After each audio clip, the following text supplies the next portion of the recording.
Salut à tous, c'est Pierre, j'espère que vous allez bien. Luis Enrique est le nouveau coach du PSG. Alors nouveau coach, hein, c'est pas encore officiel et avec ce club, un revirement de dernière minute est toujours possible. C'est dire à quel point ils sont tombés niveau crédibilité.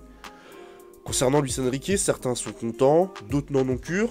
Alors moi je vais vous dire, et vous répétez ce que je dis depuis longtemps, d'ailleurs ça semble faire consensus, Luis Enrique ou Guardiola, ça change absolument rien.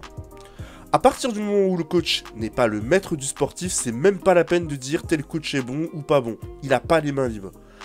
Alors les plus fins d'entre vous me diront, oui mais Pierre, en vrai, c'est pareil dans tous les clubs. Si ton président t'impose de faire jouer un joueur parce qu'il a coûté cher au club, bah tu le fais jouer. Le problème du PSG, c'est que ça va plus loin que ça. Il y a des luttes de pouvoir, des incompétents, des escrocs, en plus de promesses non tenues qui rendent ce club peu attirant pour un coach. Galtier, quand il est venu, on lui a promis des recrues qu'il n'a pas eu, d'autres qu'il a demandé qu'il n'a pas eu, et aujourd'hui on le vire parce qu'il n'a pas atteint les objectifs avec ce groupe. Vous vous rappelez la tête du groupe. Il y a des coachs, avant Luis Enrique, qui ont voulu imposer une discipline, mais les joueurs sont passés au-dessus et ont sapé l'autorité du coach quand ils les ont pas défiés publiquement. Donc, certains peuvent dire Luis Enrique a de la poigne, etc. Si les joueurs peuvent saper l'autorité en passant au-dessus, les coachs ne servent à rien. Donc, ce qu'il faut avant tout, c'est que la direction change d'attitude. Je vais pas parler de vente parce que ça me paraît très improbable. Il faut qu'ils changent leur management pour laisser les pleins pouvoirs au coach, ensuite recruter de manière cohérente. Avant même l'officialisation d'un technicien, les joueurs ont déjà avancé le recrutement alors qu'ils ont même pas de coach. C'est comme si t'achetais une paire de chaussures à talons pour ta future copine, mais tu sais même pas qui c'est, tu connais même pas sa pointure. Une fois que ta copine sera là, tu fais quoi avec ta paire de chaussures qui lui ira sûrement pas? À moins que tu choisisses ta copine en fonction de la paire de chaussures. Enfin, vous voyez bien qu'ils réfléchissent à l'envers, là. Déjà, Galtier avait dit que la direction et lui réfléchissaient au recrutement de l'année d'après. Galtier joue à 3 défenseurs.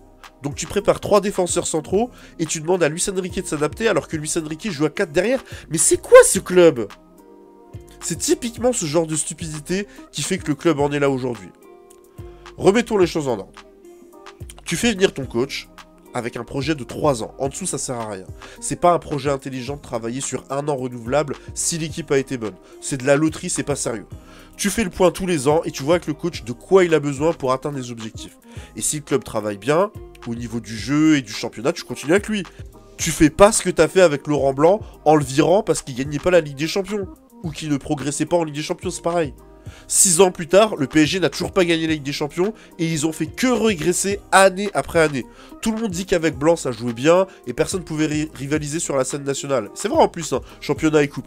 Donc si t'avais continué avec Laurent Blanc en modifiant des éléments, à mon avis, t'aurais eu de meilleures chances de gagner la Ligue des Champions qu'aujourd'hui. Ferguson a gagné 13 championnats mais que 2 Ligues des Champions en 4 finales. En plus de 25 ans à United, hein, 4 finales. Aujourd'hui, je dois dire avec beaucoup d'amertume qu'il aurait été viré pendant les moments les plus creux. Genre quand Chelsea dominait ou aux environs de 1990. Pourtant, à force de travail, de patience, il a monté un empire. Pourquoi? Parce que les dirigeants le laissaient travailler. Par conséquent, et pour en revenir à Luis Enrique, si les dirigeants raisonnent toujours de la mauvaise manière, ça ne changera pas grand-chose à qui est le coach. D'ailleurs, on nous vend partout Luis Enrique, entraîneur à poigne, nanana. Oui, devant la presse, mais en coulisses, il est comme tous les autres. Hein. Il est payé par ses employeurs. Et je vais vous raconter une histoire sur la MSN que vous connaissez peut-être pas. Luis Enrique, croyez pas ce que vous entendez partout, hein. Ouais, il a géré la MSN et tout. Bah moi, je vais vous raconter ce qu'il a fait. Moi, c'est pas ce que j'appelle gérer ni avoir de la poigne. Vous vous rappelez l'épisode de Messi et Neymar qui avait été mis sur le banc par Luis Enrique? Bah cette saison-là, il s'est passé des choses. Alors, je me rappelle plus l'ordre chronologique des choses. Je vais faire avec ma mémoire. Et je vais vous montrer les images en plus. Ça se passe la même année. Ça commence par Messi. Et ça, je pense que déjà Messi, vous vous en rappellerez quand même. Donc, lors d'un match, je me rappelle plus c'était lequel, Luis Enrique demande un remplacement. C'est Messi qui sort. Sauf que Messi lui dit « Non, je sors pas ». Il lui tient tête publiquement. Et finalement, Luis Enrique, il est obligé de sortir quelqu'un d'autre. Voilà, le camouflet. Là, il est mal. Son autorité est remise en question et croyez-moi bien qu'il devait être bien vénère. Arrivé en conférence de presse, on lui dit « Il s'est passé quoi avec Messi ?» Bon, avant sa réponse, on est d'accord que c'est une erreur de Messi qui n'a pas à faire ça, hein, défier son coach. Et que si un joueur vous fait ça, vous le démarrez, et si c'est un joueur pro, vous le démarrez en privé, et publiquement, vous faites une réponse du genre « Oui, il a commis une erreur, on en a discuté, il s'est excusé, il a promis que ça arriverait plus, etc. » Un truc du genre. On est d'accord, hein. Là, non. Écoutez la réponse de Luis Enrique. Il nous a fait une réponse que j'avais trouvée surréaliste à l'époque et qui me sidère toujours autant. Il a dit « J'ai demandé à Messi de sortir parce que je pensais qu'il était fatigué, mais il m'a dit que ça allait, et comme il connaît bien son corps, je lui fais confiance. » Le gars t'a humilié publiquement et tu le défends. Derrière, Messi sera plus jamais remplacé sans son aval. Et il se dit même que leur relation était glaciale et qu'ils se parlaient pas.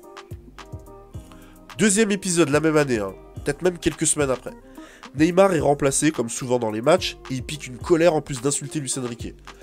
Réponse de Luis Enrique dans la presse, bah je l'avais pas vu. Neymar ne sortira plus jamais sans son aval. Quelques semaines plus tard, Suarez, qui était le seul élément des trois qui était remplacé, pique une colère lui aussi. Pareil, il sera plus jamais remplacé sans son aval. Et à partir de là, on se retrouve dans la situation suivante. Tes trois attaquants jouent 90 minutes. 90 minutes.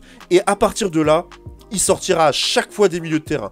Rakitic, Iniesta, Busquets, ou alors les défenseurs, mais plus la MSN.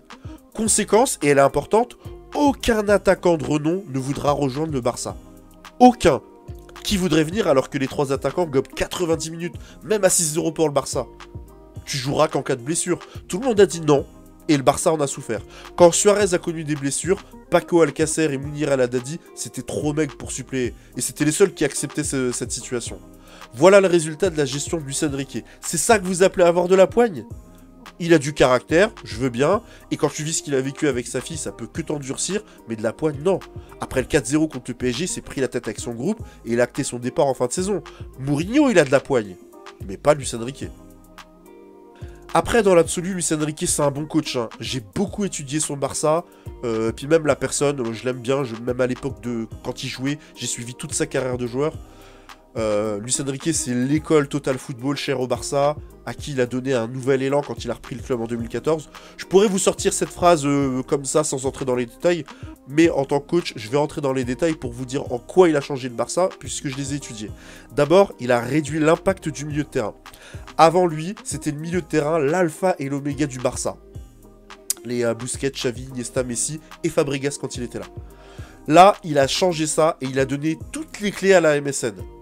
Les milieux étaient chargés avant tout d'alimenter les trois de devant, pas de chercher de la créativité ou la création d'occasion.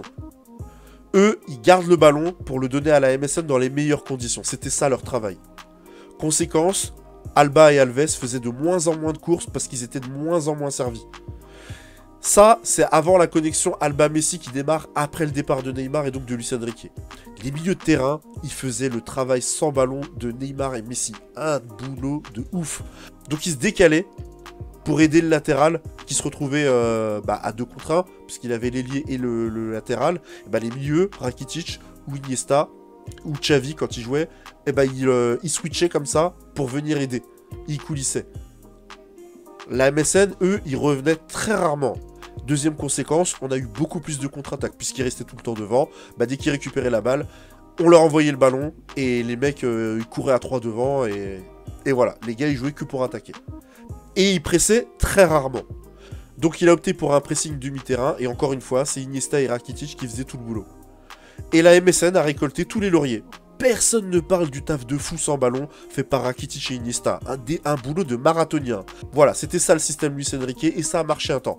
Après ça, les équipes se sont adaptées, notamment sur les contre-attaques. Ils ont vu tous les trous qu'il y avait, notamment à cause du fait que les trois devant ne défendaient pas.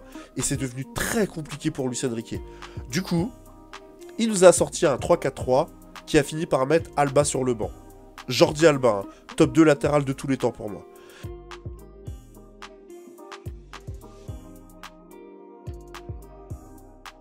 Et c'est avec ce système qu'il aborde la remontada. Je dis qu'il aborde parce qu'à la fin c'était n'importe quoi, comme vous vous rappelez, un piqué devant et tout. Ce Barça, c'est une belle vitrine de son travail malgré tout, en tout cas plus qu'avec l'Espagne.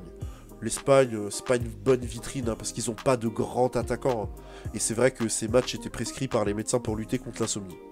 Ce qu'on peut dire aussi sur Luis Enrique, c'est que j'aime beaucoup son côté rebelle face à la presse. J'aime bien ses évolutions tactiques. Il a une base, mais il reste flexible en fonction du matériel qu'il a à disposition. Luis Enrique, je pense que c'est un meilleur technicien que manager. C'est mon avis. Et honnêtement, je lui souhaite le meilleur au PSG, même si je le répète, j'y crois pas trop si la direction ne change pas sa façon de faire. Si change, on pourrait peut-être voir un football proche de celui de Laurent Blanc. On se retrouve demain pour parler du Danemark. Abonnez-vous, un like, n'oubliez pas le like s'il vous plaît.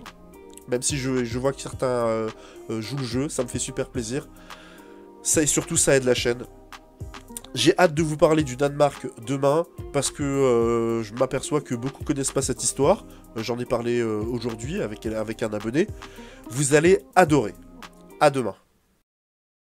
Cette histoire, elle est incroyable, hein, et vu que c'est moi qui ai écrit le récit sur Wikipédia il y a 3 ans, je vais me servir de ça pour alimenter cette vidéo. La veille de la finale, Stephen Effenberg m'a dit « Tu sais, après le match, si tu veux, on échangera nos maillots, hein ?» Et j'ai dit « Aucun problème, on fera ça !» J'ai bien entendu dans sa voix que c'était genre 2, 3, 4-0 pour l'Allemagne. Après le coup de sifflet final, j'ai cherché Stephen Effenberg. Il est où? Il est prêt pour échanger nos maillots? Non, il a quitté le terrain et je l'ai pas revu après.